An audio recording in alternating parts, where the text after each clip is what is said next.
Shalom, Bapak Ibu Saudara kasih Tuhan, selamat sore. Mari persiapkan hati kita untuk kita masuk dalam ibadah Bible Studi. Haleluya. Kita persiapkan hati kita dan kita mohon hadirat Tuhan, lawatan Tuhan untuk setiap kami. Haleluya. Angkat pujian, ku datang menghadapmu Tuhan.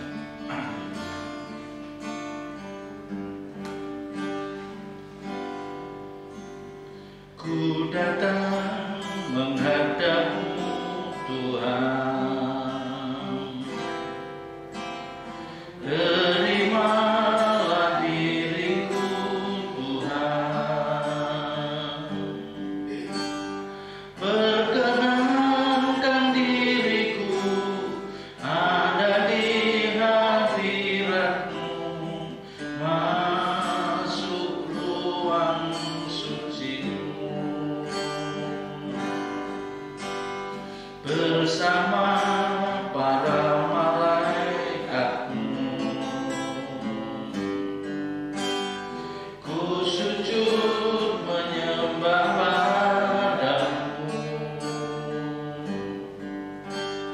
merasakan kasih-Mu, kasih Bapa yang kudus, bersama Tuhan Yesus. Katakan, ku datang menghadapmu Tuhan, terimalah diriku Tuhan, perkenankan diriku ada di hadirat-Mu, masuk ruang suci-Mu bersama para malaikat-Mu. Ku sujud menyembah padamu,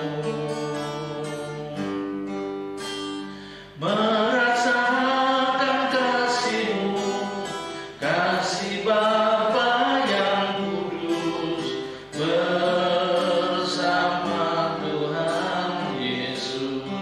Sekali lagi katakan, ku datang menghadapmu Tuhan, terimalah diriku Tuhan, perkenankan diriku ada di hadirat-Mu, masuk ruang suci-Mu bersama para malaikat-Mu. Ku sujud menyembah padamu,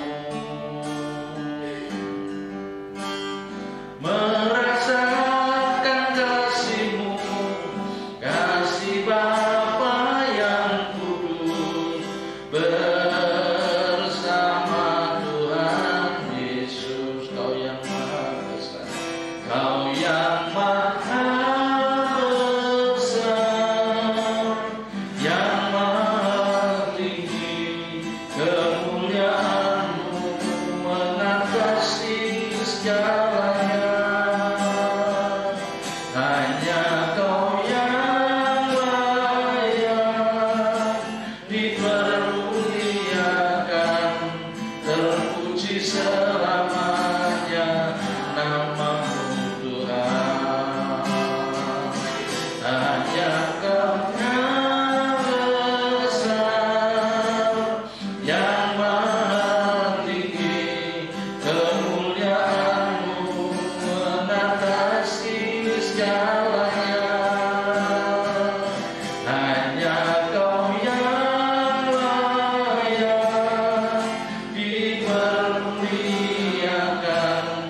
bersama para malaikat-Mu.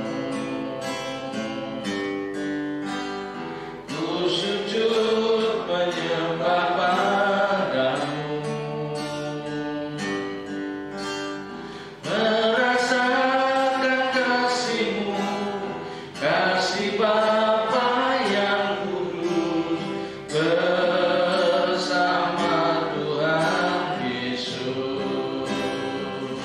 Kau yang maha besar, yang maha tinggi, kemuliaan-Mu mengatasi segalanya.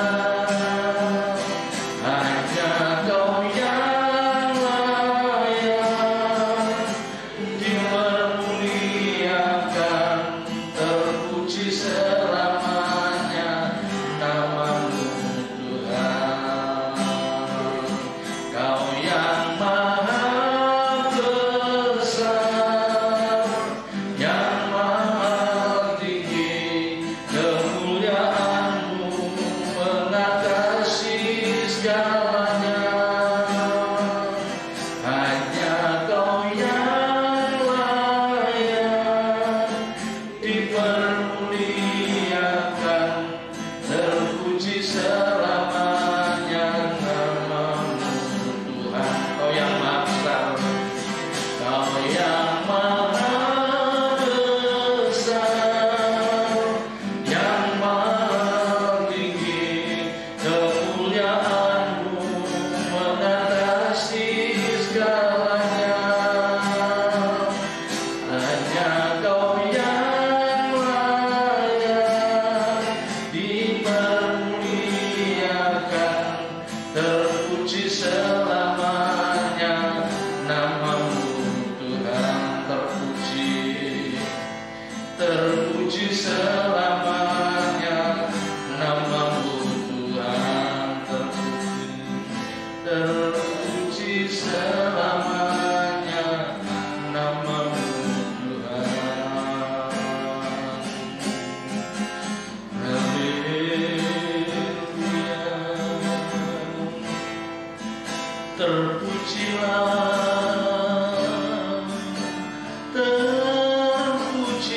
nama-Mu ya Tuhan.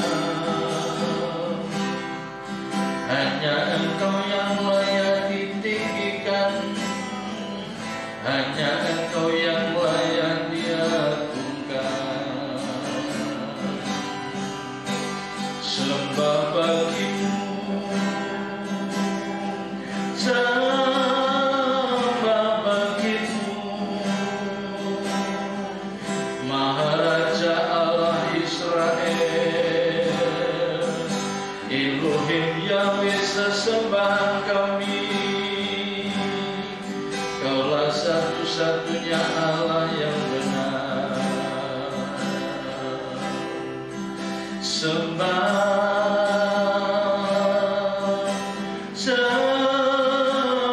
bagi-Mu, sembah bagi-Mu ya Bapa, yang bertata di terang tak terhampiri. Kaulah pemilik kehidupan ini, Kaulah yang layak ditinggikan, Kaulah yang layak diagungkan. Terpuji nama-Mu. Segala kuasa ada di tangan-Mu, segala kuasa ada di tangan-Mu. Engkaulah pemilik kehidupan ini, Engkaulah pemilik kehidupan ini. Haleluya.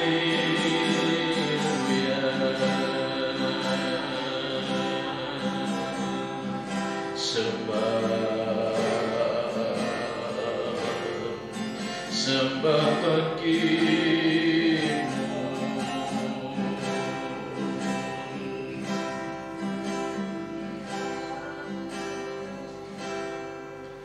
Engkau gairah hidupku, satu-satunya ya Bapa, hanya Engkaulah kehidupanku.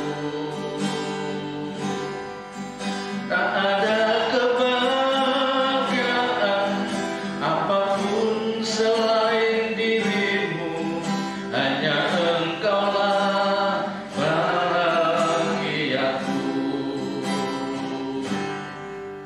Ku hidup hanya bagimu, untuk kesukaan Bapa dalam segala perkara.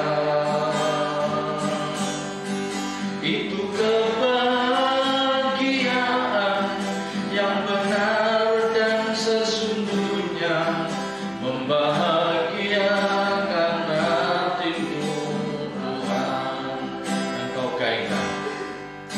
Engkau gairah hidupku, satu-satunya ya Bapa, hanya Engkaulah kehidupanku. Tak ada kebahagiaan apapun selain dirimu, hanya Engkaulah bahagiaku. Ku hidup hanya bagimu, untuk kesukaan Bapa dalam segala perkara.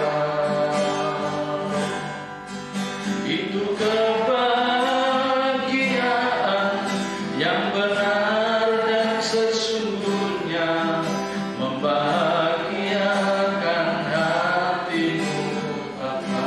Kau yang ciptakan, Kau yang ciptakan aku, Kau yang membuatku ada. Saat aku dalam dosa, selamatkan jiwaku. Ku tak kehidupan, ku tak kebaikan kepadamu Bapa di surga. Kau yang ciptakan aku, Kau yang ciptakan aku, Kau yang membuatku ada. Saat aku dalam dosa, selamatkan jiwaku. Ku tak kehidupan, ku tak kebaikan kepadamu Bapa di surga. Mestinya tak lagi ku ingini apapun juga, segenap diriku telah Kau pilih. Ku perhatikan petunjukmu, ku nantikan suaramu, keinginan Bapa segalanya bagiku. Kau yang ciptakan, Kau yang ciptakan aku, Kau yang membuatku ada. Saat aku dalam dosa, selamatkan jiwaku.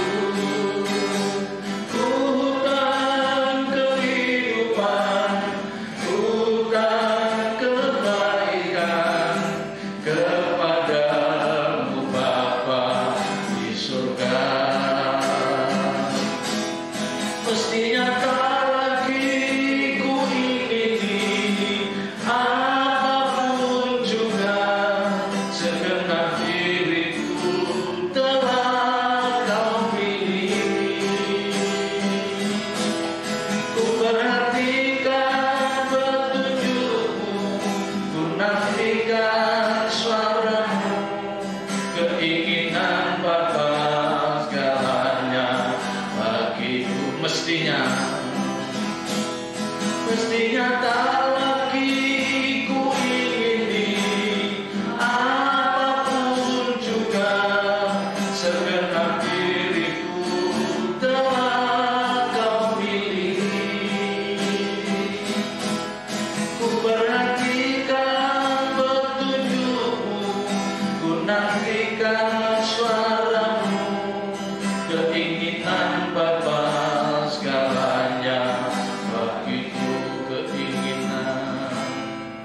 keinginan Bapa segalanya bagiku,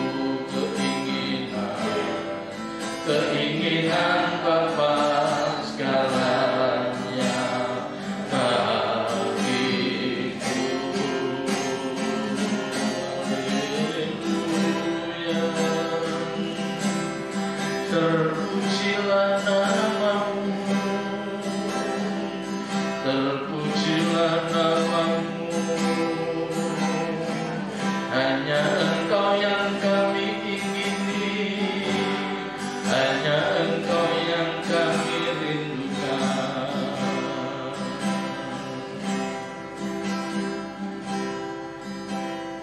Ku tak dapat jalan sendiri, ku tak berani jalan sendiri. Tuhan pegang tanganku ini, lindungi aku.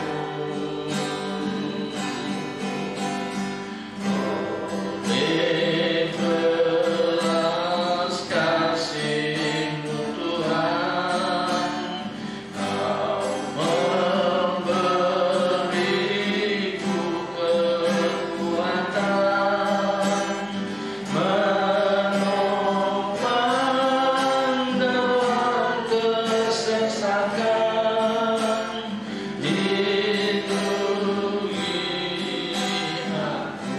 Ku tak dapat jalan sendiri, tak dapat jalan sendiri, tak berani jalan sendiri. Tuhan pegang tanganku ini, lindungi aku. Oleh belas kasih-Mu Tuhan, Kau memberiku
sumber perlindungan dan pertolongan kami Tuhan. Kalau kami saat ini ada di hadirat-Mu, kami ingin terus mendengar suara-Mu Tuhan. Kami ingin terus diperkaya oleh kebenaran-kebenaran firman-Mu. Berbicara lewat mulut bibir hamba-Mu, taruh perkataan-Mu, kuasa-Mu dalam pelayanan hamba-Mu sore malam hari ini. Di dalam nama Tuhan Yesus Kristus kami serahkan jalannya pemberitaan firman pada sore malam hari ini, dan kiranya Roh Kudus mengurapi kami. Dalam nama Yesus kami berdoa. Haleluya. Amin. Silakan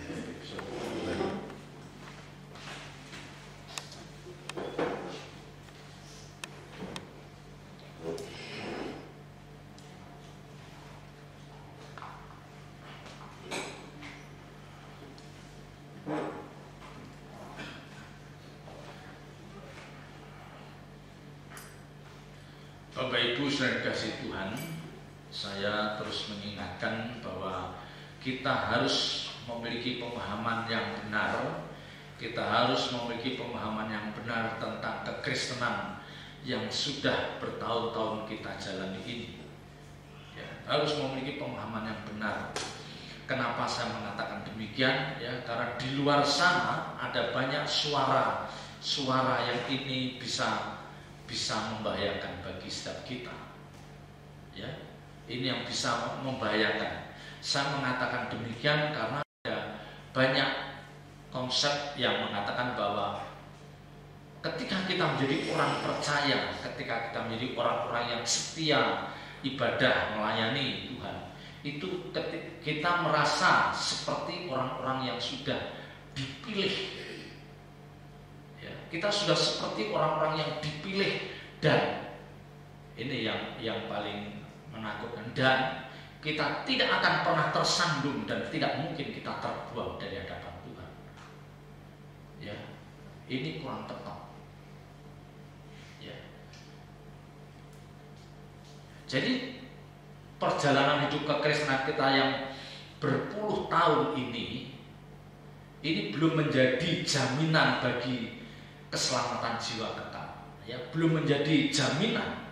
Ya, artinya kita bisa jatuh di tengah jalan, atau kita bisa terhilang dari persekutuan dengan Tuhan kalau kita tidak bisa menjaga persekutuan dengan Tuhan itu dengan sangat hati-hati. Ya. Banyak orang salah memahami perjalanan hidup kekristenannya. Ya. Mereka menganggap bahwa keselamatan itu sudah menjadi milik yang pasti hanya karena dia rajin ke gereja dan ambil bagian, dan dia tidak murtad sampai dia menutup mata. Ya, karena mereka tidak memahami arti keselamatan yang sesungguhnya yang dimaksud di dalam Alkitab. Ya.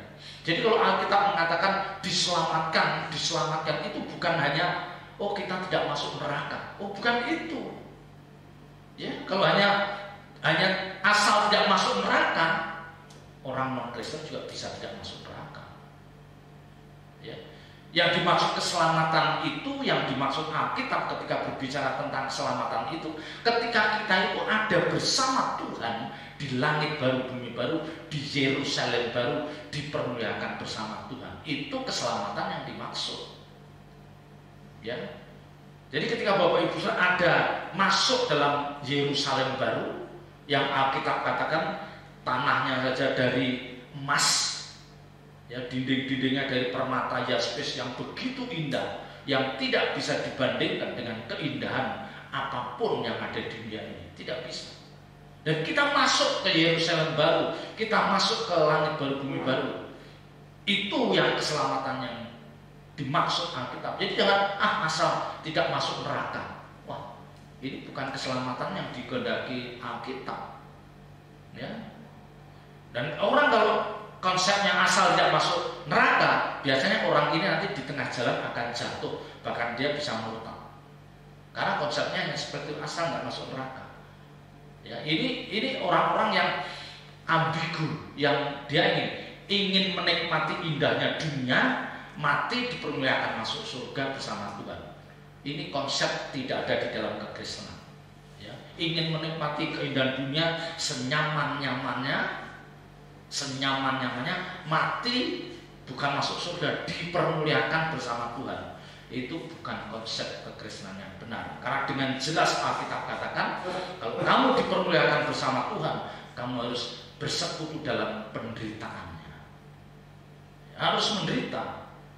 Ya, menderita ini bermacam-macam bentuknya. Tidak harus menderita karena tidak bisa makan, tidak punya rumah, tidak punya kerjaan.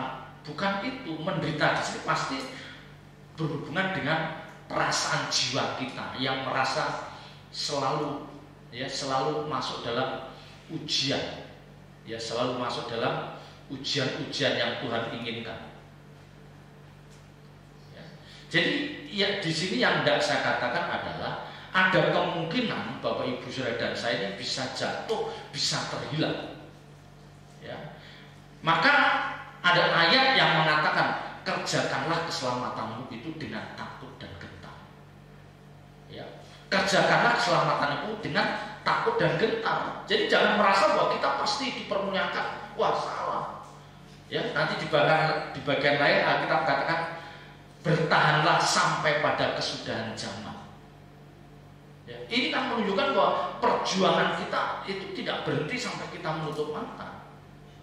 Jadi kita dituntut untuk menjadi orang-orang percaya yang taat dan setia sampai kita menutup mata.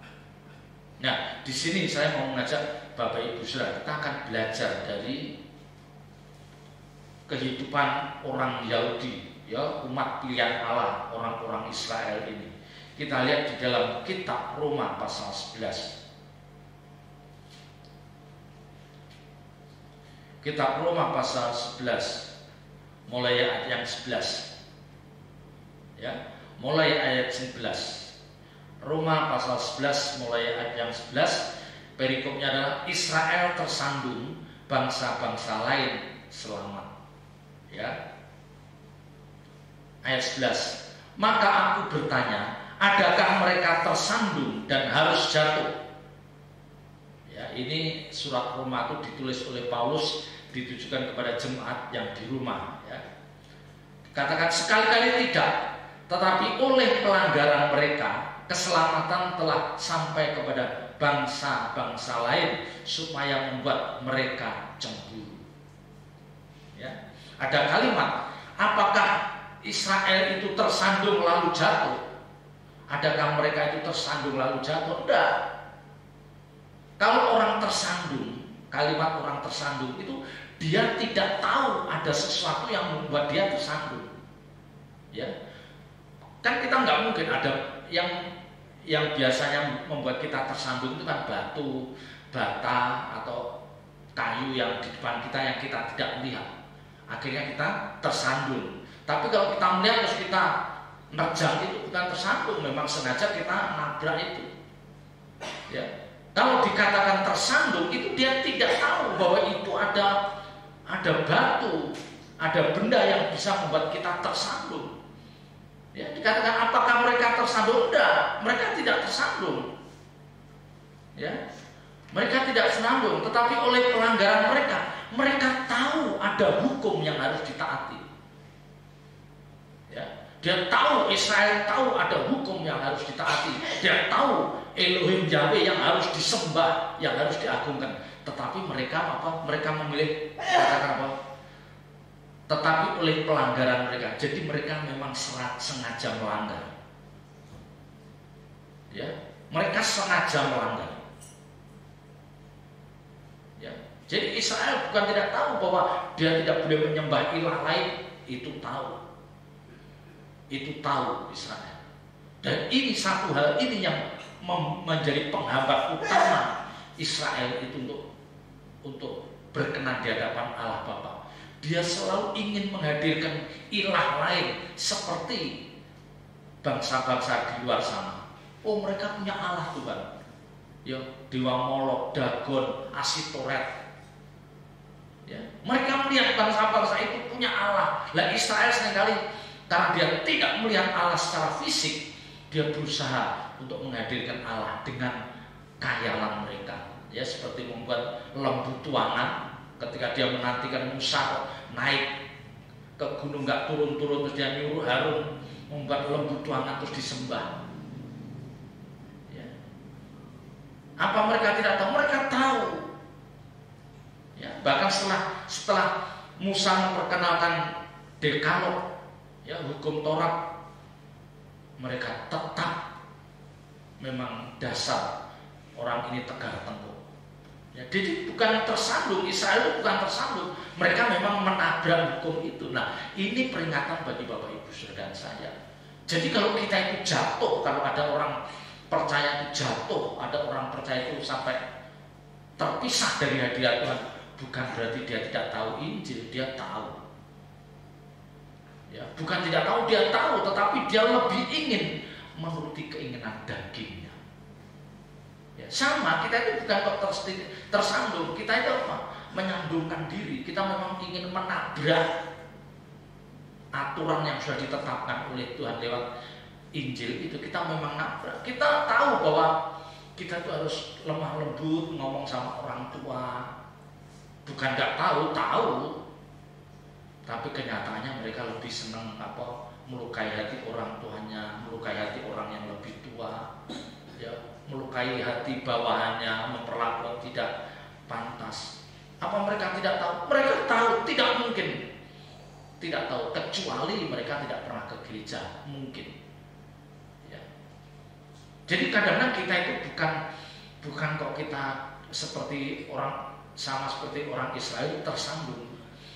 Kita bukan tersandung. Sekali lagi, orang tersandung itu orang yang tidak tahu bahwa di depannya itu ada batu atau benda yang bisa membuat dia tersandung. Dia tidak tahu. Kalau dia tahu, pasti tidak mungkin tersandung. Dia akan melangkah. Ya. Hanya orang gila aja yang ada batu segitu gede ditendang dengan kakinya. Itu orang nggak waras. Ya. Bapak Ibu Saudara yang di depan saya katakan, kita itu ada kemungkinan terjatuh. Ada kemungkinan kita itu bisa terhilang dari hadapan Tuhan. Ya. Karena kalau kita masih belum bisa mematikan keinginan daging kita, ini ada potensi untuk kita tersandung. Ya. Jadi kalau ayat ini dikatakan, tetapi oleh pelanggaran mereka. Jadi dia tahu dari orang Israel melanggar, keselamatan telah sampai kepada bangsa-bangsa lain supaya membuat mereka cemburu. Nah, ayat ini berbicara kalau orang Israel itu melanggar, maka bangsa-bangsa di luar Yahudi dia mendapat bagian untuk menerima keselamatan itu. Dan di sini Rasul Paulus yang ditugaskan untuk menjadi rasul bagi orang-orang non-Yahudi. Jadi karena mereka tersandung, ya, tetapi oleh pelanggaran mereka keselamatan telah sampai kepada bangsa-bangsa lain. Ya, kita tidak bisa berandai-andai, kan pasti ada. Oh berarti kalau Israel itu dari dulu taat, dia menurut Allah, dia tidak melakukan pelanggaran, dia tidak melakukan perbuatan tercela, berarti bangsa-bangsa lain tidak akan menerima keselamatan dong. Ya kita tidak boleh berandai-andai seperti itu. Yang kita tahu kenyataannya adalah bahwa Israel itu tidak taat, dia melakukan pelanggaran dan akhirnya keselamatan itu pada bangsa-bangsa lain. Kita tidak boleh berpikir ke sana, karena ini sudah terjadi. Ya, seringkali kita itu berandai-andai untuk sesuatu yang sudah terjadi. Ya, kita bisa berandai-andai, kita bisa memikirkan ya implikasinya kalau itu belum terjadi. Ayat 12, sebab jika pelanggaran mereka berarti kekayaan bagi dunia dan kekurangan mereka kekayaan bagi bangsa-bangsa lain, terlebih-lebih lagi kesempurnaan mereka. Ini ayat ini terus terang sulit dipahami, dan mungkin Bapak Ibu Saudara jarang mendengar ayat ini dibahas.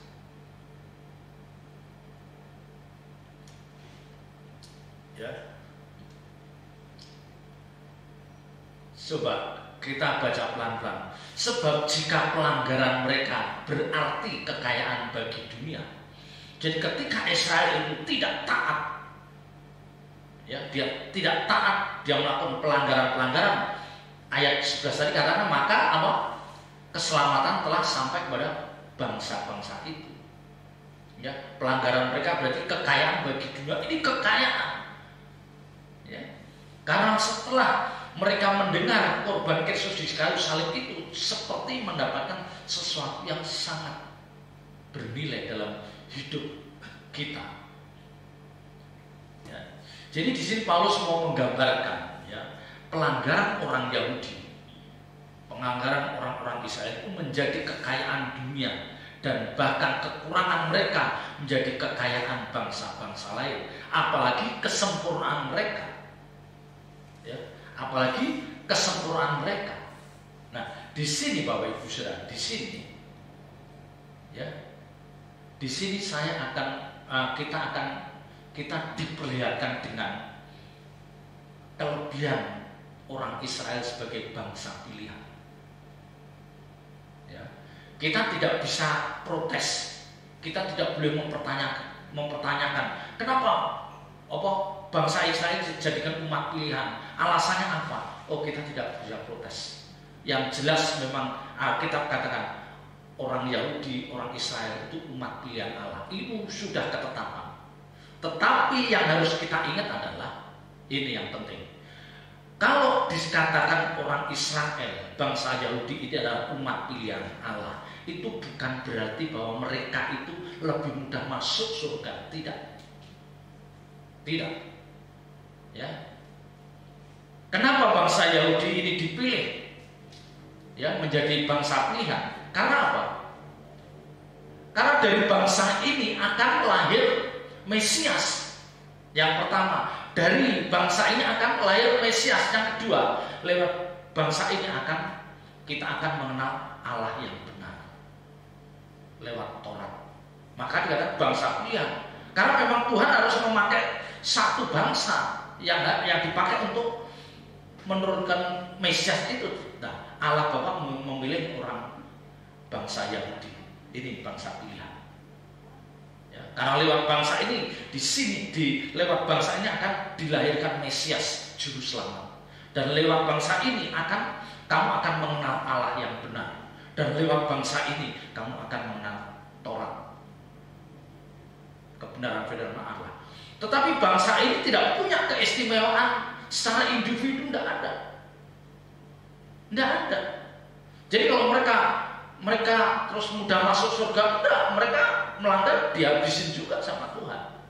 Di padang gurun mereka bersungut-sungut, mereka berbantah-bantahan, dia tidak tahu berterima kasih terhadap Elohim Yahweh, dimatikan di padang gurun puluhan ribu. Ya, jadi jangan dipikir bangsa ini tidak menderita. Oh, ini menderita. Bangsa ini menderita. Bagaimana dia mengalami pembuangan di Babel, kalahkan oleh bangsa Asyur. Diizinkan Tuhan pakai orang-orang bangsa-bangsa kafir untuk mempermalukan bangsa ini. Ya. Jadi kalau umat Israel dikatakan bangsa pilihan, itu bukan berarti mereka akan lebih mudah masuk surga. Enggak. Tiga itu lewat bangsa ini akan dilahirkan Mesias. Lewat bangsa ini kita mengenal Allah yang benar, dan lewat bangsa ini kita tahu firman, ya, kita tahu Taurat. Ya. Jadi betapa Paulus mau menunjuk itu, kedudukan panggilan umat pilihan itu seperti ini. Ya.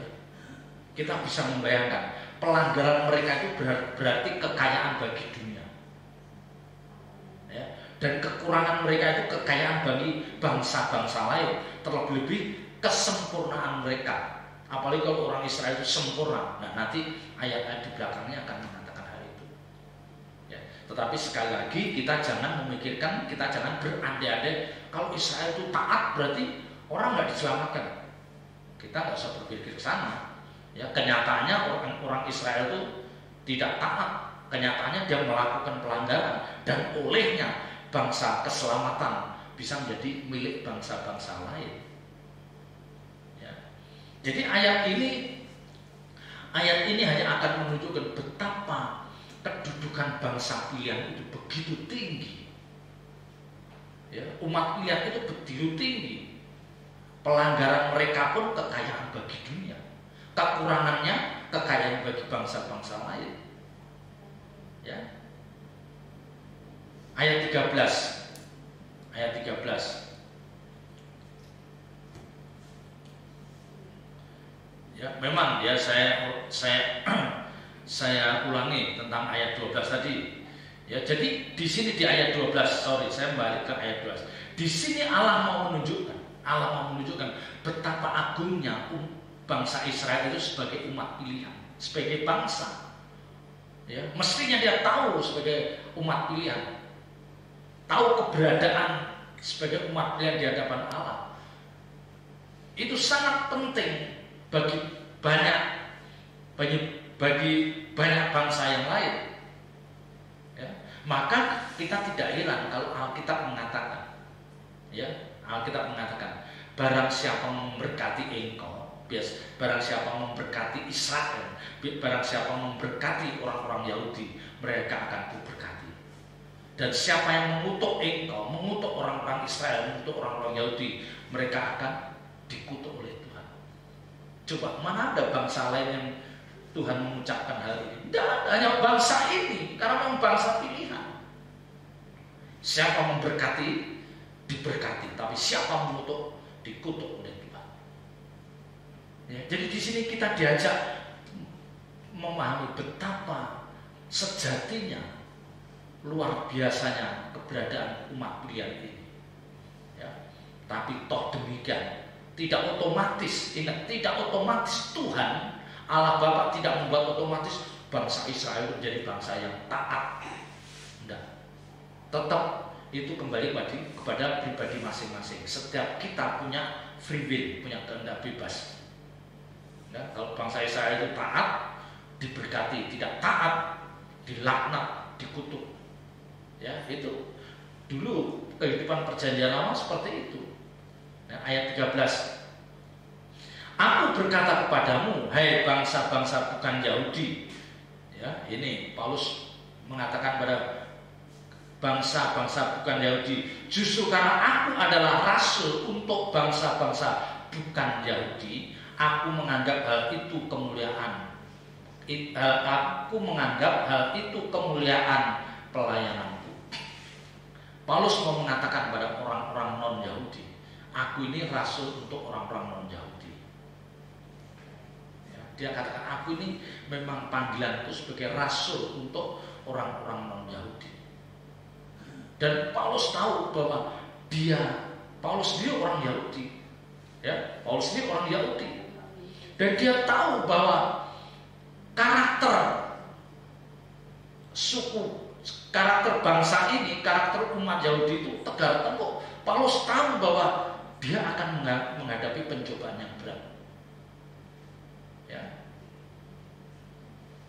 Paulus mengatakan bahwa ini panggilanku sebagai rasul orang-orang bukan Yahudi, dan dengan sikap orang Yahudi seperti itu, dia tahu karakter orang Yahudi seperti itu. Dia sadar bahwa dia pasti akan ditentang, bukan hanya orang-orang non-Yahudi, tetapi juga orang-orang Yahudi.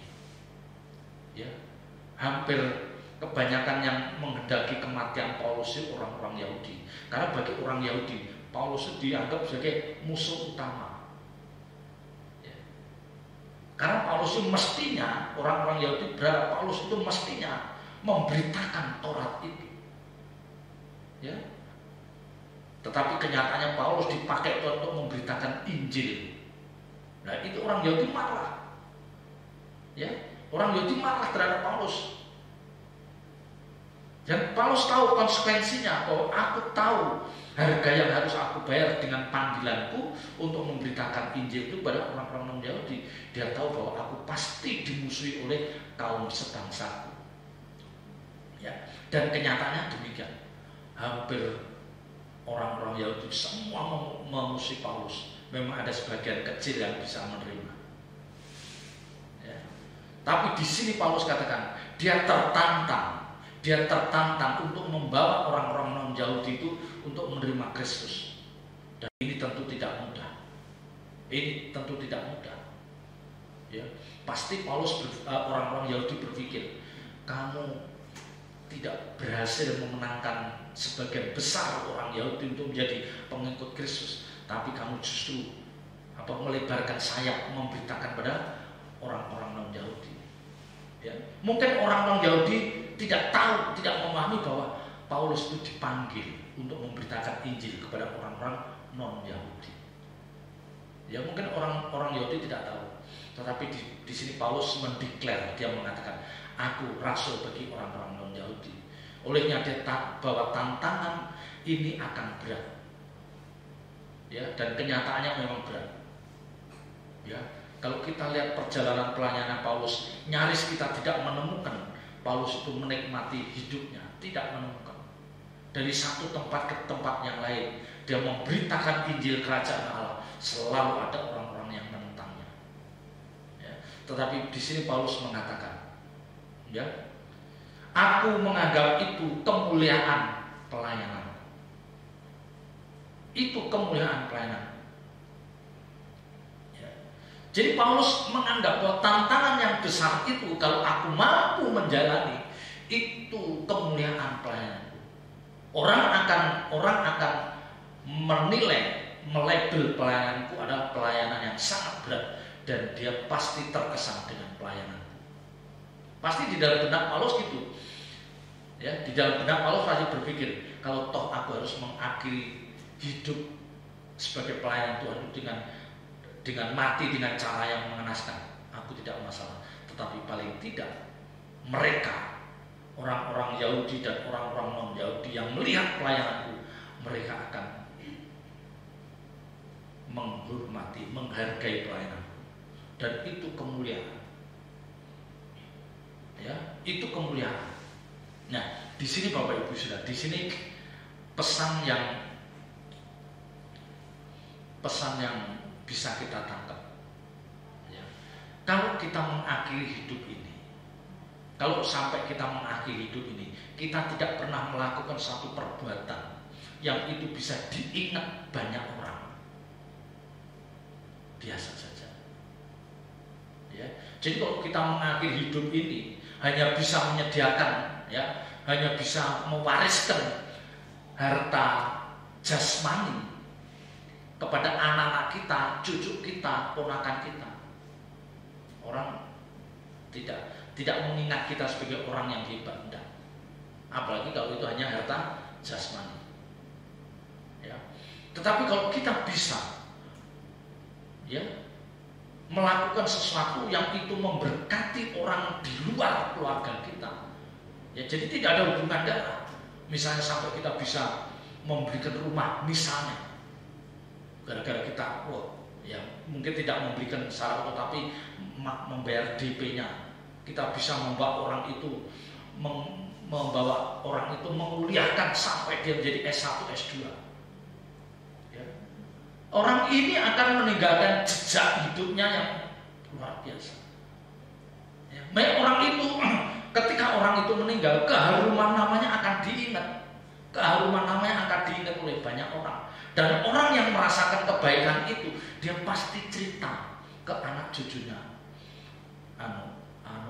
atau Mas, papa dulu atau mama dulu punya atasan yang baik banget, sekarang sudah dipanggil Tuhan. Wah, mamamu, papamu kayaknya nggak punya harapan bisa nyekolahin kamu, bisa nguliahin kamu, ya, tapi diberikan bantuan sampai kita bisa. Nah, orang ini, ya, belum lagi nanti kalau orang ini, sosok ini yang menolong, membantu melancarkan karir papa mama. Ya. Jadi ini tindakannya itu pasti akan diingat banyak orang sebagai tindakan yang mulia. Itu masih yang berupa jasmani. Belum kalau itu sesuatu yang rohani. Ya, misalnya kalau papamu, kalau mamamu tidak ketemu orang ini, mungkin papamu bisa tidak selamat, bisa terhilang. Ya, bisa. Nanti ada orang-orang yang mestinya bisa mengucapkan, aku kalau tidak ketemu ibu ini, aku kalau tidak ketemu bapak ini, aku mungkin tidak mengenal Tuhan dan hidupku bisa terhilang dari hadapan Tuhan. Nah, ini yang ingin ditinggalkan Paulus itu ini. Ya, jadi kemuliaan pelayanan itu akan dikenang bagaimana Paulus yang benar-benar tidak menikmati dalam pelayanan. Ya. Dalam pengabdiannya bagi Tuhan, dia tidak menikmati secara fisik. Kawin pun tidak, apalagi punya rumah. Ya. Paulus tidak menikmati secara jasmani, secara fisik, tetapi dia meninggalkan jejak pelayanan yang membuat orang akan hormat pada pelayanan Paulus. Kalau kita ingat bagaimana penderitaan Paulus, dia meninggalkan suatu jejak pelayanan yang mulia. Mestinya kita juga bisa meninggalkan hal itu. Ya, maka saya selalu katakan, jangan berhenti berbuat baik, menjadi berkat bagi banyak orang. Jangan berhenti, lakukan itu. Karena hanya itu yang akan dikenal. Kalau kita hanya bisa berbuat baik terhadap anak, cucu, menantu, enggak. Ya, karena orang dunia pun melakukan. Tapi kalau perbuatan baik kita itu sampai menyentuh orang itu masuk dalam proses keselamatan, itu yang akan diingat banyak orang. Ayat 14. Ya, yaitu kalau aku dapat membangkitkan cemburu di dalam hati kaum sebangsaku menurut daging dan dapat menyelamatkan beberapa orang dari mereka. Jadi ini ayat 14 itu seperti ada tekad, ada komitmen dari Paulus. Bagaimana aku bisa membawa orang-orang non-Yahudi ini, dia menjadi orang yang mencintai Tuhan. Dia menjadi orang yang berkenan di hadapan Tuhan. Dan dia menjadi orang-orang yang diberkati. Sampai nanti suatu saat orang Yahudi akan melihat orang-orang itu dan membangkitkan rasa cemburu. Ya. Membangkitkan rasa cemburu, orang Yahudi yang dulu menganggap Rasul Paulus itu orang yang kayak bukan orang penting atau sampah, ya, karena dia memilih memberitakan Injil Kerajaan Allah daripada memberitakan Taurat dan ajaran Musa. Ya, jadi Paulus dianggap tidak dihitung oleh orang Yahudi. Tetapi kalau Paulus bisa membuat orang-orang non-Yahudi ini menjadi orang-orang yang berkenan di hadapan Tuhan, menjadi orang-orang yang dikasihi Tuhan, dan mata orang-orang Yahudi melihat, menimbulkan apa, rasa cemburu. Artinya belum, kamu tuh orang Yahudi loh Paulus, kok kamu mementingkan, kok kamu memikirkan bangsa lain, kok kamu mementingkan orang-orang non-Yahudi, kok nggak mementingkan kaum sebangsamu. Ya, jadi ayat 14 kan mengatakan, kalau aku dapat membangkitkan cemburu di dalam hati kaum sebangsaku menurut daging. Ya, kaum sebangsa menurut daging itu satu suku bangsa dengan Paulus, orang Yahudi. Jadi Paulus berjuang supaya orang-orang Yahudi itu cemburu. Nah, nanti di balik cemburunya itu dia akan berusaha untuk merangkul, dia berusaha untuk bisa menarik, mempengaruhi orang Yahudi itu. Maka ayat di bawahnya katakan, aku menganggap hal itu, yaitu kalau aku dapat membangkitkan cemburu di dalam hati kaum sebangsaku menurut daging dan dapat menyelamatkan beberapa orang dari mereka. Dari sekian banyak orang Yahudi, Paulus berharap ada beberapa dari mereka yang bisa aku selamatkan. Artinya apa? Orang Yahudi karena tegar tengkuk, yang bisa menerima apa yang diajarkan Paulus itu hanya beberapa. Tapi toh demikian, Paulus tetap punya kerinduan supaya ada kaum sebangsanya yang diselamatkan. Ya. Jadi kalau kita membaca ini, spirit yang ada di dalam Paulus dalam pelayanan itu luar biasa. Ya. Dia sama sekali tidak memikirkan nilai harga dirinya. Dia tidak memikirkan kehormatan, enggak. Dia tidak memikirkan bagaimana menikmati pelayanan, enggak. Ya, maksud saya menikmati pelayanan secara jasmani, enggak. Yang dia pikirkan bagaimana pelayananku membuat orang lain akan mengagumi dan aku bisa membangkitkan rasa cemburu kaum sebangsaku, dan aku berharap dari antara mereka itu ada beberapa yang diselamatkan. Ini mulia. Ya. Jadi orang yang memikirkan keselamatan orang lain ini orang-orang yang mulia, ya, orang-orang yang pasti menyukakan hati Tuhan. Ayat 15. Sebab jika penolakan mereka berarti perdamaian bagi dunia, dapatkah penerimaan mereka mempunyai arti lain daripada hidup dari antara orang mati? Ya, ayat 15 ini sulit tuh. Ya, saya merenungkan apa maksud ayat 15 ini. Sebab jika penolakan orang-orang Yahudi terhadap Injil Kerajaan Allah, terhadap pribadi Kristus, berarti perdamaian bagi dunia. Jadi kalau penolakan mereka aja menjadi perdamaian bagi dunia, dapatkah penerimaan mereka mempunyai arti lain daripada hidup dari antara orang mati? Ya. Jadi memang ayat ini seakan menunjukkan satu hiperbola. Ya, kayak hiperbola. Wah, ini lebay banget sih. Penolakannya masih mendatangkan perdamaian, kayak aneh gitu. Tapi justru di sini, ya, Allah mau menunjukkan betapa Allah Bapa sangat berharap pada umat pilihan ini untuk dia bisa menerima, ya. Sebagai umat pilihan seharusnya mereka orang Yahudi itu bisa merespon panggilan itu. Merespon dengan benar, berkenan kedudukannya sebagai umat pilihan. Jadi bangsa Yahudi itu dia tahu, orang-orang Yahudi tahu bahwa dia umat pilihan. Dia tahu, bukan nggak tahu. Dia tahu bahwa aku bangsa pilihan. Nah, justru karena dia tahu itu dia tegar tengkuk, dia sombong. Ya, kan itu sama kan dengan kalau kita punya anak tunggal, tahu kan? Anak tunggal itu kalau salah didik, mereka jual mahal. Bapaknya, orang tua suruh ngalah karena dia tahu bahwa aku anak tunggal. Makanya jarang kita menemukan anak tunggal itu yang menurut, yang jarang. Dan jarang permintaan dari anak tunggal itu tidak dituruti, jarang.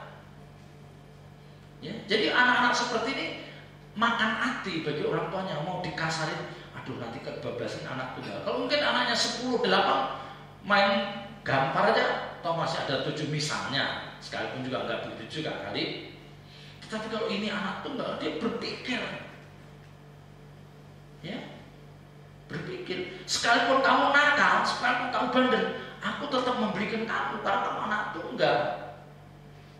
Ya, sekalipun kamu nakal, kamu tidak menyenangkan hatiku, kamu tetap dapat warisan. Kan begitu kalau anak tunggal. Ya. Mana ada anak tunggal yang tidak dapat warisan?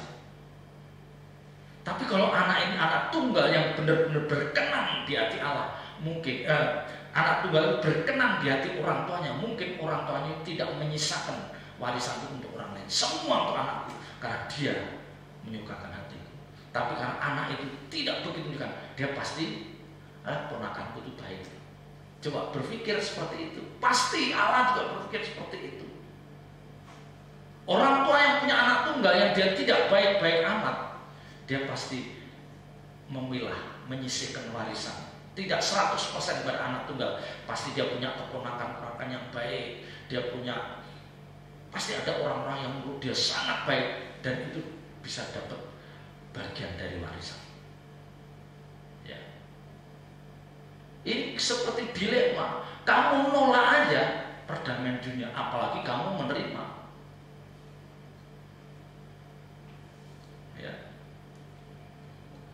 Penolakannya saja berarti perdamaian bagi dunia, apalagi penerimaannya. Dapatkah diartikan lain daripada hidup hidup dari antara orang mati? Ya, ini menunjukkan bahwa penerimaan orang-orang Yahudi, penerimaan orang-orang Yahudi terhadap Injil Kerajaan Allah, penerimaan orang-orang Yahudi terhadap pribadi Kristus itu akan memiliki kekuatan, memiliki kuasa atau kekuatan yang dasar bagaikan membangkitkan orang mati, membangkitkan orang yang mati dari kematiannya. bisa nangkep. Ya. Jadi sampai kedahsyatan kekuatannya itu sampai orang yang mati pun bangkit. Sampai Paulus memberikan perumpamaan seperti itu. Ya, coba dibaca dengan pelan-pelan. Kan artinya ke sana. Dapatkah penerimaan mereka mempunyai arti lain? Jadi nggak ada arti lain. Punya arti lain daripada hidup dari antara orang mati. Ya, ini menunjukkan betapa dahsyatnya, betapa berkuasanya penerimaan. Kalau orang-orang Yahudi itu mau menerima Injil Kerajaan Allah, mau menerima Kristus, orang mati itu bangkit. Tetapi kenyataannya kan tidak. Makanya tidak bangkit. Kalau mereka mati, kalau mereka menerima benar-benar kekuatannya, kuasanya itu sampai bisa membangkitkan orang mati. Ini di sini kita melihat betapa ya panggilan sebagai umat pilihan itu memiliki kekuatan, memiliki dampak yang luar biasa. Memiliki dampak yang luar biasa. Ayat 16. Jikalau roti sulung adalah kudus, maka seluruh adonan juga kudus. Dan jikalau akar adalah kudus, maka cabang-cabang juga kudus. Ayat ini menegaskan kembali. Ayat ini tidak menegaskan kembali betapa pengaruhnya yang bisa diberikan oleh orang Yahudi. Ini roti sulung ya, dan akar yang kudus itu berbicara tentang orang Yahudi. Orang Yahudi, umat pilihan. Kalau kamu bikin roti sulung kudus, maka seluruh bangsa itu akan kudus. Ya. Ya. Jadi kalau orang Yahudi ini bisa menjadi pribadi yang bisa menerima Tuhan, menerima pribadi Kristus, dan dia bisa membawa hidupnya benar-benar berkenan di hadapan Allah. Dia sebagai umat pilihan, dia menjadi orang-orang yang kudus, maka seluruh bangsa itu akan dikuduskan. Ya. Tapi kan kenyataannya tidak. Ya. Kita bisa membayangkan penolakannya aja bisa membuat dunia itu damai. Penerimaannya dari kekuatan kuasa itu bisa membangkitkan orang yang mati. Ya. Kalau kamu kudus, maka seluruh bangsa itu akan kudus. Ini berbicara betapa tingginya nilai sebagai umat pilihan itu. Tetapi orang Israel, orang Yahudi tidak bisa menunjukkan hal ini. Ya, bahkan sampai sekarang pun di Israel itu orang Yahudi masih 85%. Orang Kristen, orang yang benar-benar menerima Tuhan itu bisa.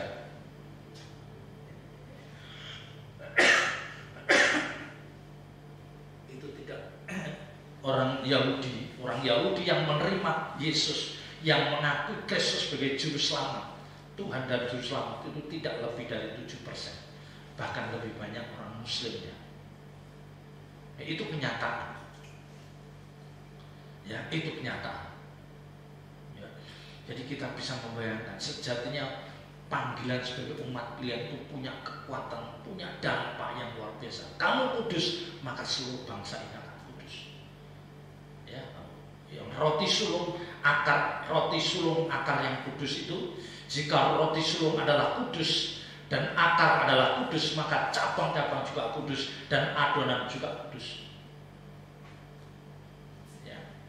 Ini juga bisa berbicara Bapak Ibu Saudara tentang panggilan Bapak Ibu Saudara dan saya sebagai orang percaya. Kalau kita sebagai orang percaya, ya, sebagai seorang ayah, sebagai seorang istri, kita bisa membawa hidup kita kudus di hadapan Tuhan.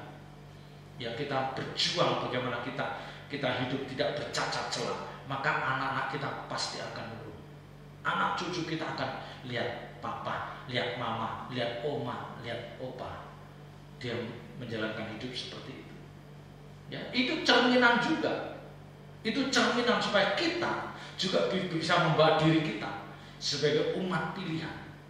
Ya, kita adalah orang-orang dipilih. Aku mau menunjukkan bahwa aku adalah pribadi yang kudus, ya, yang tidak bercacat, yang tidak bercela. Maka anak cucu kita akan mengikuti jejak hidup kita. Ayat 17 sampai 20 ini satu rangkaian. Karena itu apabila beberapa cabang telah dipatahkan dan kamu sebagai tunas liar telah dicangkokkan di antaranya dan turut mendapat bagian dalam akar pohon zaitun yang penuh getah, janganlah kamu bermegah terhadap cabang-cabang itu. Jikalau kamu bermegah, ingatlah bahwa bukan kamu yang menopang akar itu, melainkan akar itu yang menopang kamu. Mungkin kamu akan berkata, ada cabang-cabang yang dipatahkan supaya aku dicangkokkan di antaranya sebagai tunas. Baiklah, mereka dipatahkan karena ketidakpercayaan mereka, dan kamu tegak tercacat karena iman. Janganlah kamu sombong, tetapi takutlah. Ingat, memang kita adalah dikatakan, ya, kita dikatakan adalah tunas-tunas liar. Ya, kita dikatakan sebagai tunas liar yang telah dicangkokkan. Kalau kita bisa menjadi orang-orang yang lebih baik, ya, kita menjadi orang yang hebat, kita menjadi orang yang dipakai, jangan sombong. Kamu hanya tunas liar yang dicangkokkan. Kalau umat Israel dipotong karena ketidakpercayaan, kalau kamu tegak tercacat karena iman, artinya apa? Kamu harus punya penurutan akan kehendak Tuhan. Ya, kita dicangkokkan, kita tegak bercacat, artinya apa? Kita terus melekat pada pokok anggur yang benar, yang itu adalah pribadi Kristus, karena kita punya iman. Ya, jadi ada perjuangan bagaimana Bapak Ibu Saudara dan saya tetap memiliki iman yang teguh, iman yang kokoh sampai menutup mata. Iman di sini bukan berbicara tentang pengakuan mulut saja, enggak. Iman di sini berbicara tentang penurutan akan kehendak Allah. Ya, penurutan akan kehendak Tuhan. Jadilah orang-orang yang menuruti kehendak Bapa. Kita berjuang sampai kita benar-benar menjadi orang-orang yang tahu kita bisa menangkap kehendak Tuhan dalam hidup kita. Ya, maka di depan tadi saya katakan, kita itu bisa jatuh, kita itu bisa terhilang. Ya. Karena apa?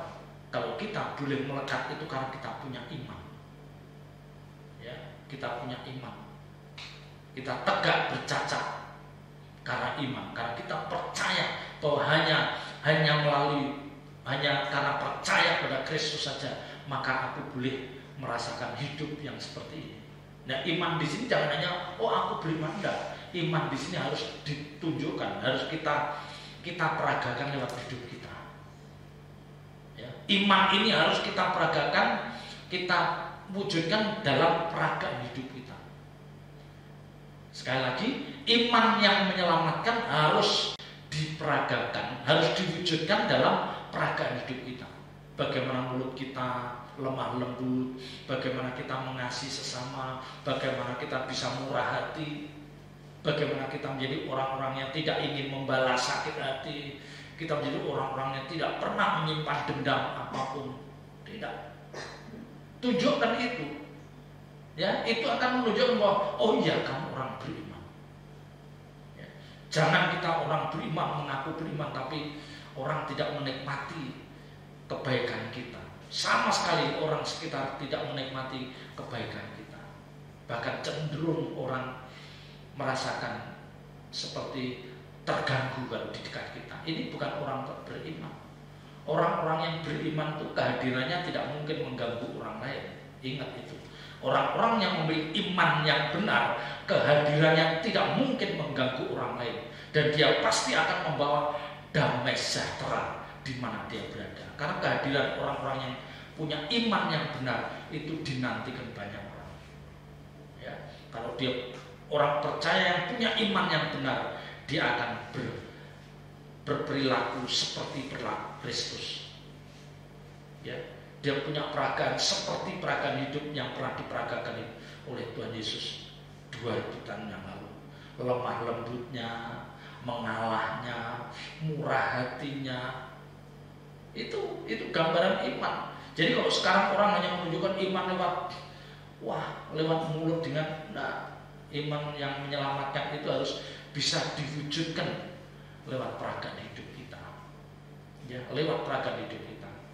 Ya, dan kebenaran ini mengingatkan bahwa kalau kita boleh hebat itu karena Tuhan. Karena kita tetap melekat pada pokok anggur yang benar. Kita tidak mungkin bisa berbuah Yohanes 15 katakan, kita tidak mungkin bisa berbuah kalau kita tidak melekat pada pokok anggur yang benar. Itulah pribadi Kristus.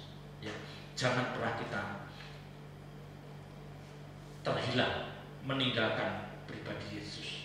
Kita harus selalu ada bersamanya. Kita terus membangun intimasi lewat doa-doa pribadi kita, ya, lewat persekutuan dalam setiap ibadah yang kita lakukan. Ya, selamat berjuang. Tuhan Yesus memberkati. Mari kita berdiri.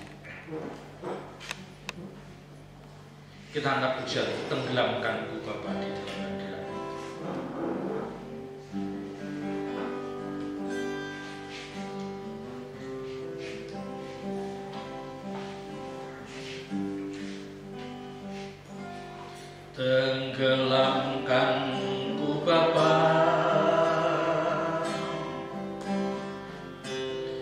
di dalam hadirat-Mu,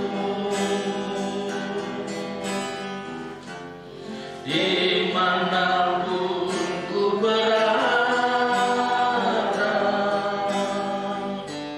setiap waktu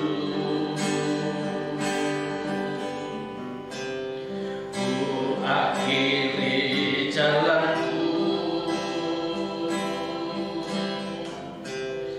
di dalam hadirat-Mu, perhentian yang sempurna, hadirat-Mu Bapa. Katakan, tenggelamkanku, tenggelamkanku Bapa di dalam hadirat-Mu, dimanapun ku berada, setiap waktu ku akhiri jalanku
Bapa, kami bersyukur kami diingatkan lewat kebenaran firman-Mu bahwa siapapun kita bisa terjatuh dan bisa terhilang olehnya. Lewat kebenaran ini biarlah kami terus berjuang bagaimana kami selalu ada di hadirat-Mu. Kami tidak mau jauh dari persekutuan dengan Engkau, karena kami Tuhan, oh Tuhan, kami akan terus ada bersama Engkau Tuhan. Kami harus terus memiliki iman yang makin bertumbuh, karena itu yang akan membuat kami menjadi anak-anak-Mu yang tidak akan terhilang.